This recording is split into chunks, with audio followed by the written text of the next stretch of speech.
Gracias, presidente. Gracias, Juanjo. Bienvenidos a todos. Gracias a la organización por pensar en mí para moderar. Gracias a las personas que van a hablar después de mí. A mí me han pedido que haga una pequeña presentación que paso a compartir con vosotros. ¿De dónde venimos, no? Con el tema de las patentes?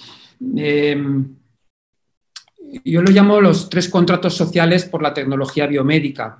La clase médica, la medicina como institución se ha relacionado con la sociedad y con los productores de tecnología de 3 maneras bien distintas. En realidad, el paradigma en el que nos encontramos es inédito en la historia de la medicina y realmente los médicos siempre se han relacionado con los productores de tecnología de una manera bien distinta a como lo estamos haciendo ahora.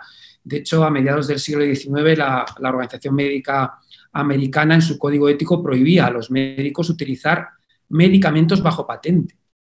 Es decir, la patente se consideraba inmoral, es decir, proteger el conocimiento para producir ganancias era considerado por la clase médica claramente inmoral y en el código ético se prohibía, por supuesto, patentar. Los médicos no podían patentar medicamentos o tecnologías, pero tampoco podían utilizar medicamentos o tecnologías patentadas. Hablamos de mediados del siglo XIX. De hecho, las empresas farmacéuticas que empezaban en ese momento a prosperar en Estados Unidos se dividían en empresas éticas, que eran las que no patentaban sus productos, y empresas que patentaban, que eran empresas inmorales, y que los médicos que querían permanecer como dentro del código deontológico no podían utilizar sus productos, ¿no? De hecho, los medicamentos se introducían en el mercado pues porque los médicos los utilizaban y producto de esa utilización y ese conocimiento empírico, cuando no teníamos demasiados instrumentos estadísticos y de investigación, pues se iban introduciendo los medicamentos, ¿no?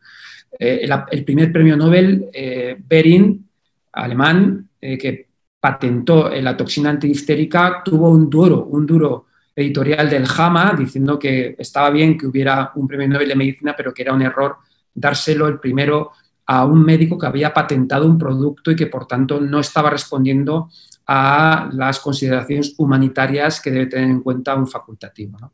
Este es el primer contrato, un contrato fundamentalmente basado en los valores profesionales.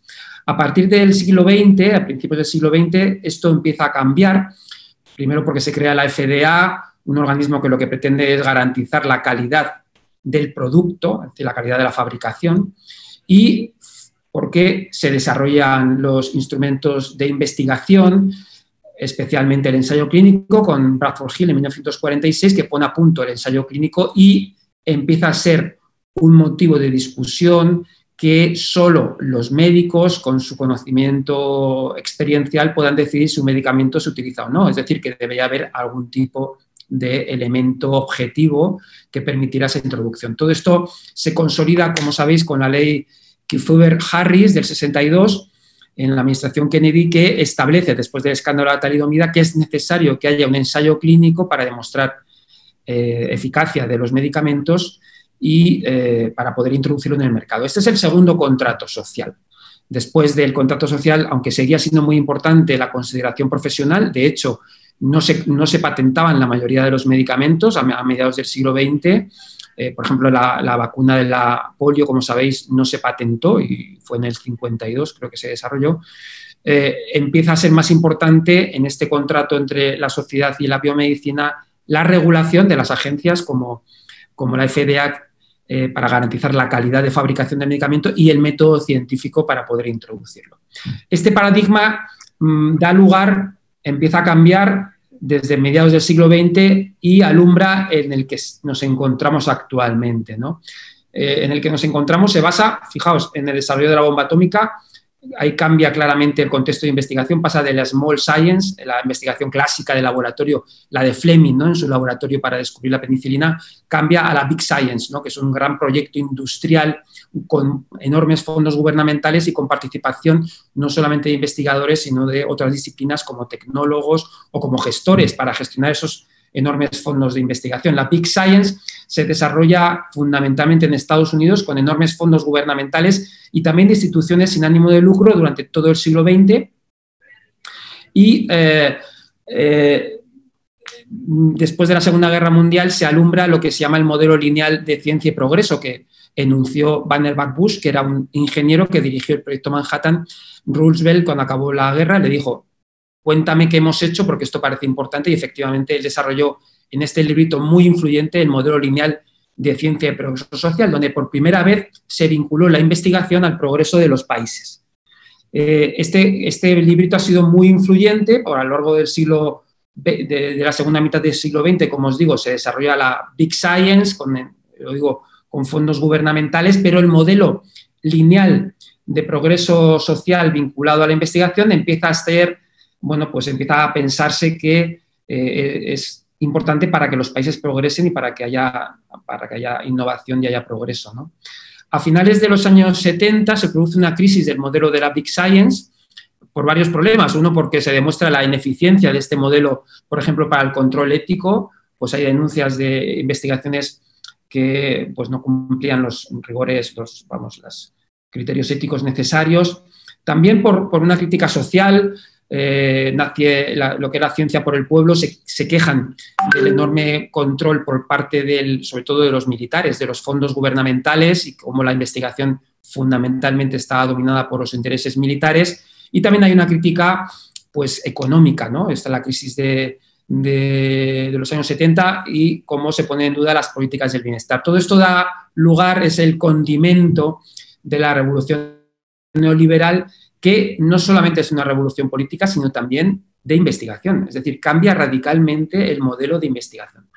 Y este cambio, este paradigma que es en el que nos encontramos, se llama técnicamente revolución tecnocientífica. Así es como lo llama Javier Echeverría, que es un epistemólogo español muy importante, pero en otros autores le llaman ciencia posacadémica o ciencia modo 2. Esta forma de producir conocimiento, lo que modifica son no solamente los procesos, sino también los objetivos de la ciencia y los criterios de valoración de los resultados. De alguna manera se introduce los valores del capitalismo en un proceso que hasta entonces era académico y que era sin ánimo de lucro fundamentalmente, ¿no? En este nuevo paradigma se piensa que la iniciativa privada va a ser más eficiente que la iniciativa gubernamental y sin ánimo de lucro, que el componente empresarial va a hacer que los productos de innovación sean mejores, se produzcan más rápidamente, haya más eficiencia. La innovación empieza a ser encerrado en lugar de la cooperación, que hasta entonces era preponderante, porque empieza a ser más importante la patentabilidad y la publicabilidad de los resultados. Los retornos para las empresas empiezan a estar basados en el monopolio que establecen las patentes. Hay una importancia en toda la cadena de innovación del marketing, se empieza a vender los productos de conocimiento biomédico como productos de mercado, como commodities, y desde luego, dado que hay un paradigma empresarial, hay una necesidad de beneficios en el corto plazo en un sector dominado por el capital riesgo, ¿no? ¿Hay algún micrófono abierto por ahí? Si lo podéis cortar, por favor. Bueno, este cambio de paradigma se produce en una revolución neoliberal que produce enormes cambios económicos, como sabéis, ¿no? Por ejemplo, la fundación de la Organización Mundial del Comercio, de la ICH, la International Conference of Harmonization, que decide cuáles son los criterios para introducir nuevas tecnologías en el mercado sanitario y que está claramente dominado por la industria farmacéutica.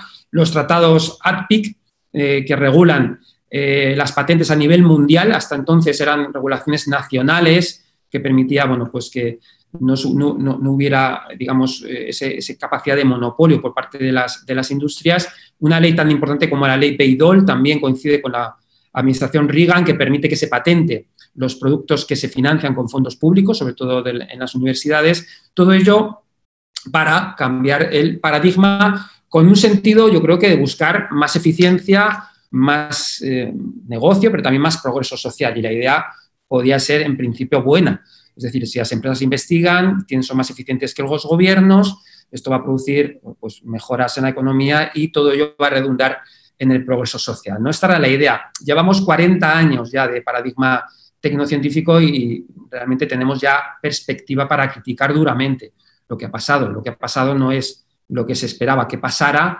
Hay claramente un problema de deriva institucional, es decir, unos fines que parecían bueno, que parecían buenos, ¿no? Mejorar la eficiencia del sistema, han producido unas consecuencias claramente dañinas, ¿no? Que han transformado el mundo de la biomedicina, de la investigación, sus objetivos, la manera de producir y, desde luego, alterado los sistemas de salud, ¿no? Con unas consecuencias muy importantes en cuanto a desperdicio de fondos de investigación. Si la investigación está fundamentada en los intereses privados, ellos dirigen la agenda de investigación, se investiga en medicamentos o tecnologías que no aportan valor añadido, pero que tienen un mercado potencial bastante importante, y ello asociado al control que se tiene de la investigación, de la captura de las revistas científicas, también el control de los datos de ensayos clínicos, produce una ineficiencia del 85% de los recursos que se dedican en todo el mundo a investigación biomédica, ¿no? Esto es una investigación,